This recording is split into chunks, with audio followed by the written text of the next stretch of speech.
Hello lovely people. Recently posted a haul talking about a bunch of new books that have entered my life recently. I thought it would be interesting if I contrasted that by doing a video about the books that have been on my TBR for the longest.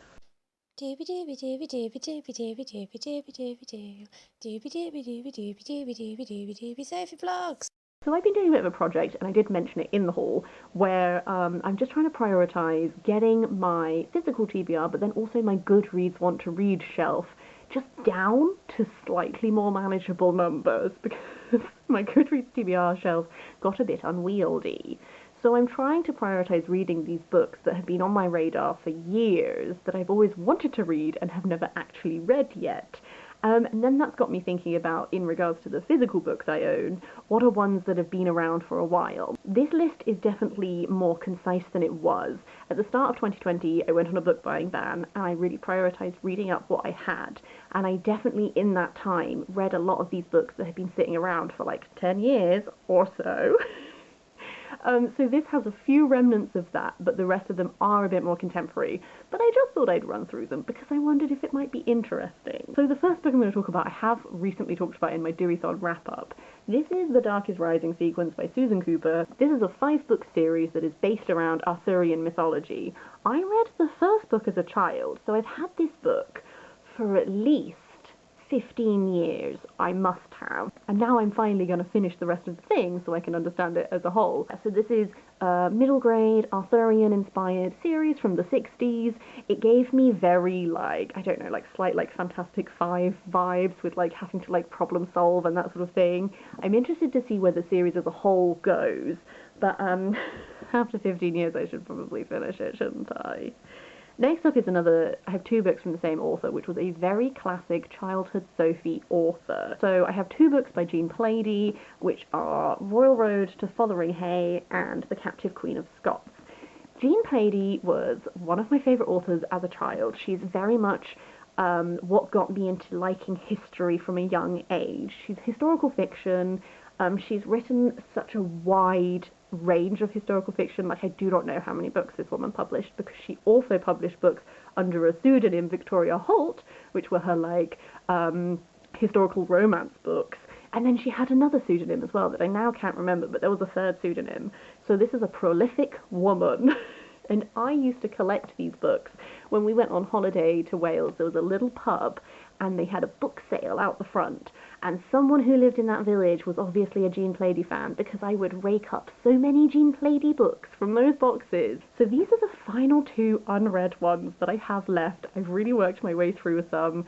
I love these old style covers. As you can tell, they are falling apart ever so slightly. But I love these old style illustrated covers. These are both Mary Queen of Scots books. I'm going to try and paste them out, but I think they are part 1 and part 2.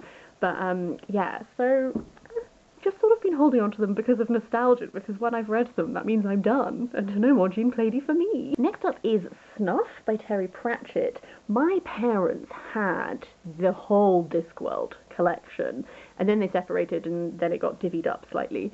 But this is one that I think we accidentally had 2 copies of for some reason. So my mum was like, do you want it?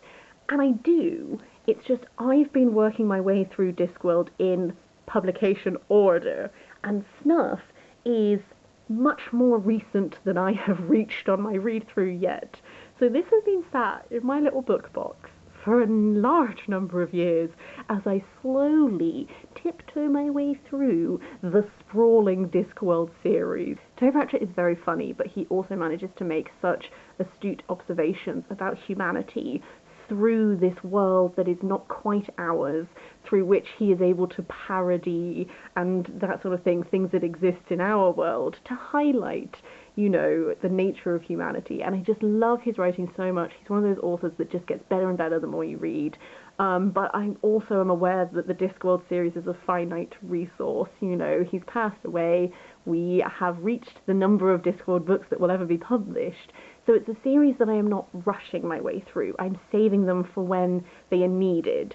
So it's still going to be a number of years before I get to this book.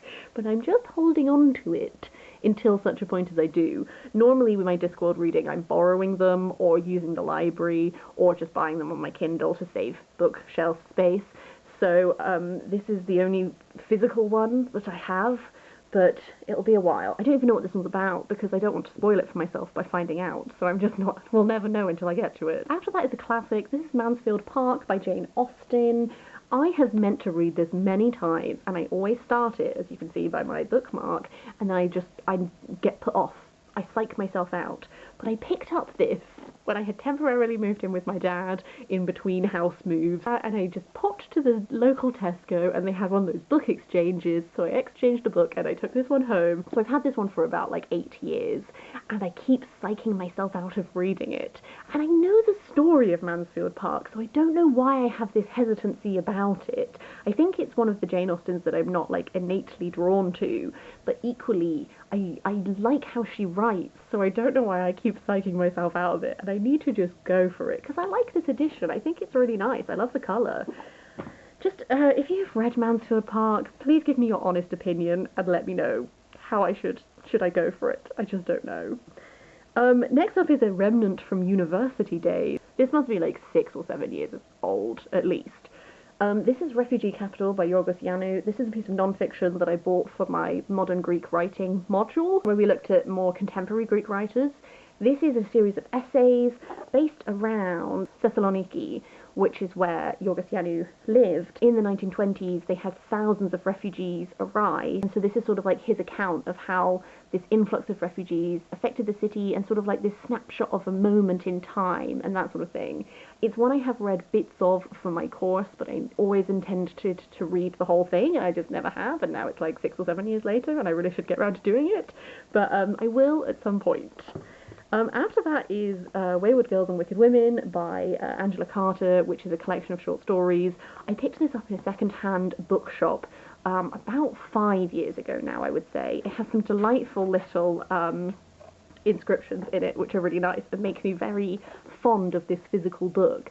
But I've had mixed feelings about Angela Carter, and although this is just edited by her, I think that hesitancy is what has stopped me from actually reading it properly yet. But I do intend to, and I think it will be, some of the writers within this are Grace Paley, Bessie Head, Catherine Mansfield, Elizabeth Jolly, Juna Barnes, Colette, Angela Carter, stuff like this. So if nothing else, I think there will be some gems in this. I think that my hesitancy about Angela Carter has translated into me not actually picking this up in all that time. And then another one that is about 5 years old but has been on my Goodreads to read shelf for longer than that is She-Wolves by Helen Castor, The Women Who Ruled England Before Elizabeth. So this is a non-fiction history book that looks at Eleanor of Aquitaine, Isabella of France, Margaret of Anjou, and then Matilda, who are 4 of my fave historical figures. This is one that I think I've held off reading because I want to treasure it, because I like all 4 of those women and I'm very enthused about learning more about them. But if I never pick it up, then the enthusiasm is wasted, is it not? The final book I will mention is one from my Kindle, and that is Ship of Magic by Robin Hobb, who is an iconic fantasy writer that I've always meant to read.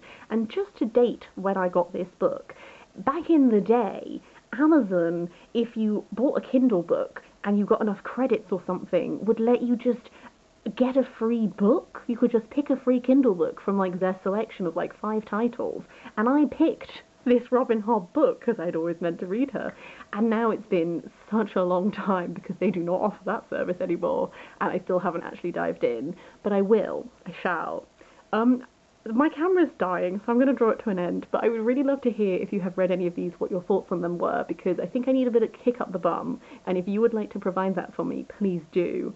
I would love to hear what books have been on your shelves for way too long, and if there is any reasoning why, or if it's just like, just haven't got to it yet, which is also a very valid reason. But yes, I hope you're having a really lovely day. I will see you next time for something different.